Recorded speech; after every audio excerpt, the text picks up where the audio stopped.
আসসালামু আলাইকুম সম্মানিত ভিউয়ার, সকলে কেমন আছেন? আজকে আমি আছি মানিকগঞ্জ জেলার দৌলতপুর উপজেলার চরকাটারি নতুন চরে। আজকে আমি আপনাদেরকে চরকাটারি নতুন চরের গল্প শোনাবো। সবাই ভিডিওটি দেখতে থাকুন, আশা করি ভালো লাগবে।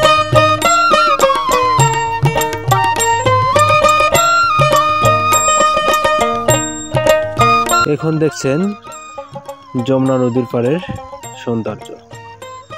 এটা হচ্ছে নিশুনপুরে অবস্থিত, আর এই নদীর পাড়টি টাঙ্গাইল জেলার নাগরপুর উপজেলার দপ্তর ইউনিয়নের নিচন্দপুর গ্রামে অবস্থিত। যমুনা নদীর পাড়ের এমন সৌন্দর্য দেখলে আসলে ভালো লাগে, কিন্তু যখন যমুনা নদীটি নদী গর্ভে বিলীন হয়ে যায় তখন কিন্তু সবারই মনটা খারাপ হয়ে যায়। আর আমাদের চরাঞ্চলের সচ্ছল মানুষগুলো দেখলে খুবই মায়া লাগে। প্রত্যেক বছরই নদীতে আমাদের চরাঞ্চলটা ভেঙে যায়।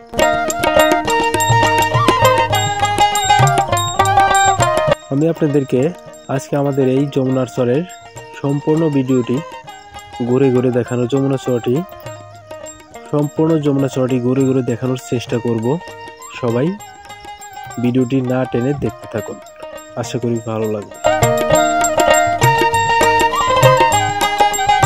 বিশাল একটি যমুনা নদী, এপার থেকে ওপার চোখ দেখলেই এপার থেকে ওপার কিন্তু দেখাই যায় না। যমুনা নদী দিয়ে বয়ে চলছে সুন্দর একটি নৌকা। এই নৌকাটি হচ্ছে খেয়া নৌকা, সামনেই পাড়ি জমাবে।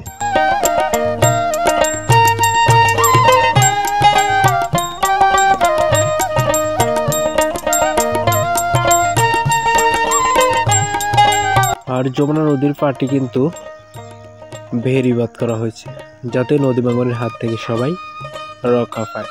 আসলে আল্লাহ যা করে মানুষের মঙ্গলের জন্যই করে থাকে। মানুষ ইচ্ছা করলেই নদী ভাঙন কিন্তু ফিরাতে পারবে না, আল্লাহ ইচ্ছা করলেই কিন্তু নিমিষেই ফিরাতে পারে। এখন সবাই খেয়া নৌকায় উঠবে। খেয়াটি ছেড়ে দিয়েছে, আমি এখন আছি নৌকার ভিতর। নদীর পাড়ে সৌন্দর্যটা কিন্তু চমৎকার লাগছে, একদম দারুণ। দেখেন, খেয়া বোঝাই নৌকা, এই খেয়া বোঝাই মানুষ।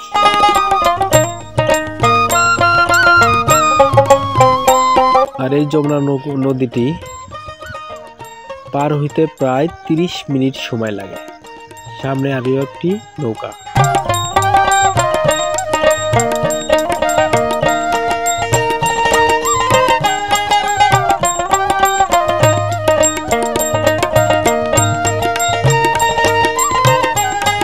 সামনে যে কিনারাটি দেখতে পাচ্ছেন সেটা হচ্ছে মানিকগঞ্জে অবস্থিত। কিন্তু এখানে 3টি জেলা প্রায় একসাথে, একটা হচ্ছে সিরাজগঞ্জ, আরেকটা হচ্ছে মানিকগঞ্জ, আরেকটা হচ্ছে টাঙ্গাইল। 3টা সীমানারই কাছাকাছি আমরা। এখন খেয়াটি পাড়ি জমিয়েছে, সবাই দলে দলে নামার চেষ্টা করছে।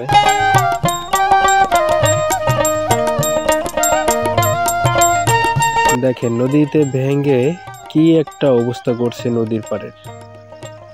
আর এই যে মোটরসাইকেলটি কত কষ্ট করে নামাতে হয়, যা আসলে কল্পনার বাইরে।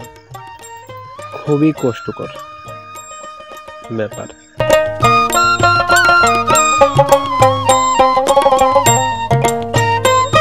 মানুষজন আবার খেয়া পার হয়ে নদীর পূব পাড় চলে যাবে।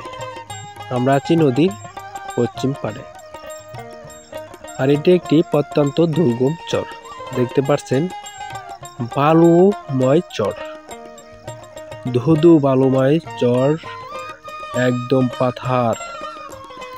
সামনে যে কালো কালো দেখা যাচ্ছে সেগুলো কিন্তু বাড়িঘর, তার মাঝখানে কিন্তু আর কোনো বাড়িঘর নেই।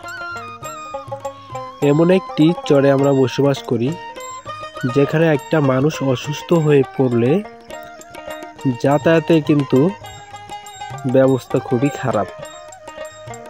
কারণ দেখতে পাচ্ছেন যে এখানে বালি, বালি দিয়ে না চলে গাড়ি, না হেঁটে যাওয়া যায়। আমি কিন্তু হেঁটে যাচ্ছি। আসলে আমি হাঁটার উদ্দেশ্য হচ্ছে আপনাদেরকে ভিডিওটা করে দেখানোর চেষ্টা করার জন্য। দেখেন প্রচুর পরিমাণ বালি, বালি ছাড়া আর কিন্তু কিচ্ছু নেই এখানে, কিন্তু কোনো কিছু বললেও হয় না।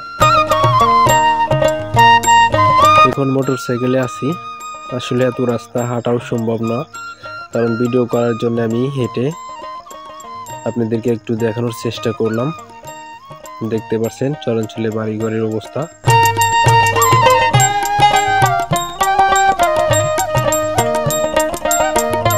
আপনারা ভিডিওটি না টেনে দেখতে থাকুন।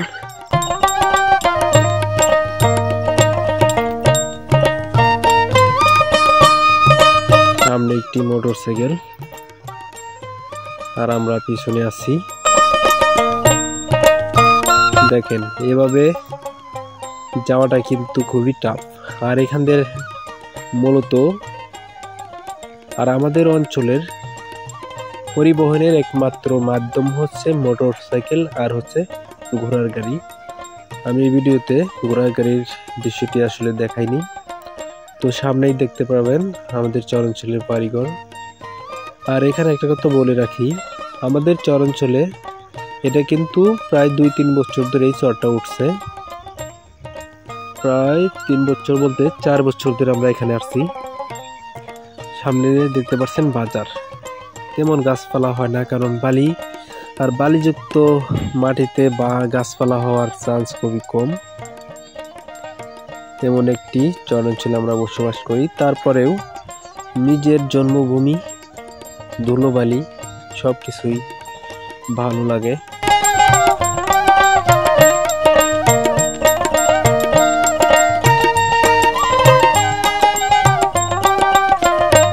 দেখেন ওরা কিন্তু ওষুধ, এটা হচ্ছে ওষুধগুলো ঘরের ভিতর দুজন মিলে নেওয়ার চেষ্টা করছে। আর সামনে যেটা দেখতে পাচ্ছেন ওটা হচ্ছে আমাদের গ্রামাঞ্চলের মসজিদ।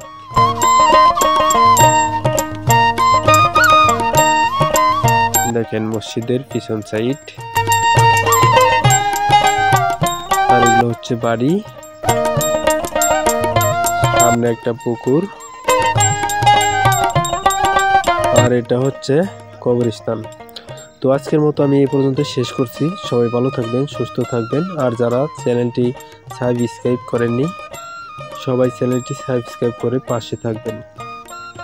ধন্যবাদ জানিয়ে আমি এখনই বিদায় নিচ্ছি। দেখা হবে পরবর্তী ভিডিওতে। আসসালামু আলাইকুম।